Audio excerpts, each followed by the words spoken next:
What is up, everyone?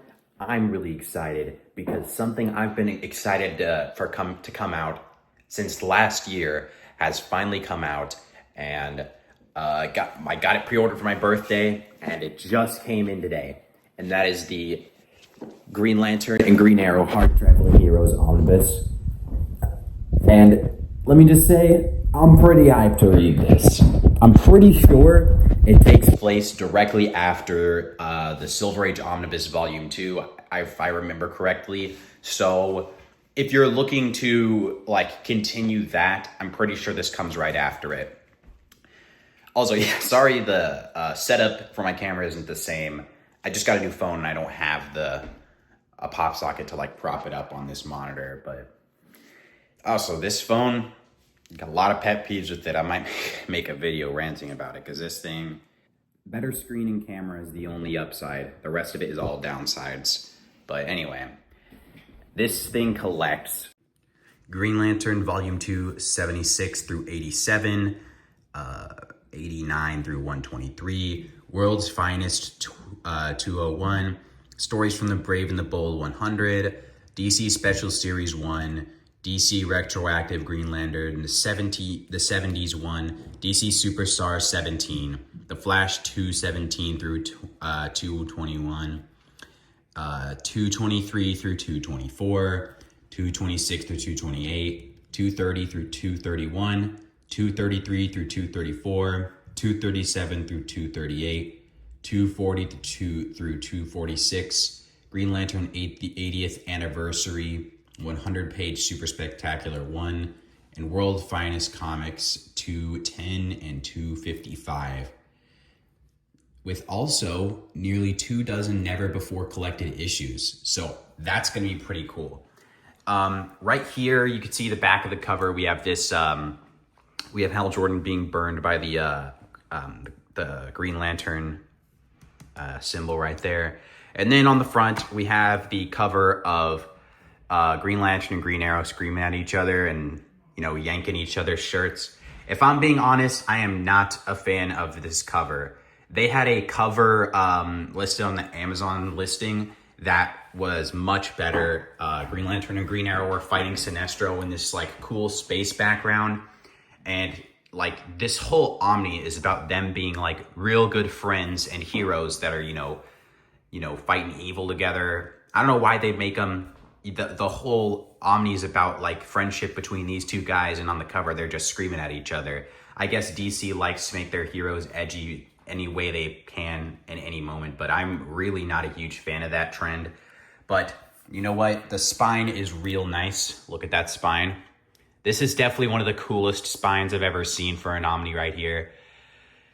If we look in the inside the dust jacket, it's just the cover. It's basically spreads through the back too. We have the spine there, and on the back it's Green Lantern screaming, but you guys don't need to see that. It's the same thing. Open the cover and we see this real nice shot of this nice green background with different shades of green coloring of Green Arrow and Green Lantern looking at each other. I do like that. And we have a nice piece of art there of them posing together. You got another picture of them posing together. I just really love buddy books, honestly. The ones where they're just best friends that go and do shit together. I just love shit like that. Anyway, so let's look at some of this amazing art, because I was flipping through it earlier and this art looks, it's my favorite kind of art. I love the art from this era. I love the nice thick lines, and I love the solid coloring. I'm not really a huge fan of glossy coloring, so this is basically my favorite kind of art right here, and favorite kind of coloring. I'm not a huge fan of digital coloring. I love it when it's done by hand, and this is just more amazing classic comic book art that you'll see from that era. It's definitely better than the other Silver Age Green Lantern stuff, for sure. But that's it's just amazing to see art prove over time, because I'm reading through the Silver Age Green Lantern Omnis right now also, and the art's not terrible. I actually do like a lot of the coloring in it. Oh dude, that's a real nice page. I love it when they draw space in the background. That's part of the reason why I loved Green Lantern so much, because look how cool this space shot is. You have so many stars in the background that just add flavor and color to the background. You have a green aura around Green Lantern while he's fighting this weird like space drone thing. I haven't read this yet, so I don't know what that is. But then we have Saturn in the background and a moon in the background and planets everywhere. Like, I'm just a sucker for the space aesthetic, and this is the shit that I love right here. So let's flip through and look at more of this art. I know they have this collected in Absolute, but I'm excited that they have it collected in Omni because the Absolute does not have nearly this much content. The page count on this is like over 1,000. Look at all these nice space panels. I feel like, oh my gosh. I feel like I'm floating when I read this, when I read panels like this with all these nice white dots in the background. I feel like I'm in space with him, honestly.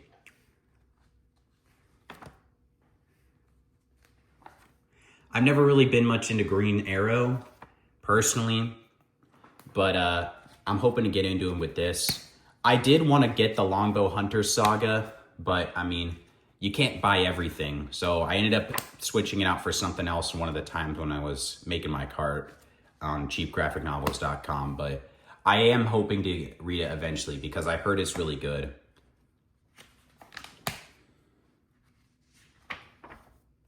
Let me know if you guys are excited for this, because I personally am. I also got the Superman Triangle era omnibus in, but I don't think I did an overview on that because that was during the short time when I wasn't making videos anymore. And I already packed it up, but if you guys want to see that, let me know. I'll do an overview of it when I'm done moving.